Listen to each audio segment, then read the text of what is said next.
वाहतूकदारांचा संप अखेर मागे, मात्र इंधनाचा पुरवठा न झाल्यानं राज्यातील पेट्रोल पंप कोरडेच. बाजारपेठांमध्ये भाज्यांची आवक घटल्यानं भाज्या महागल्या.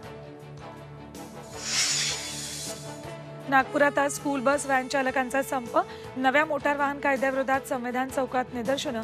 मुलांना शाळेत नेण्यासाठी पालकांची धावपळ. लोकसभा निवडणुकीआधी CAA लागू होण्याची शक्यता.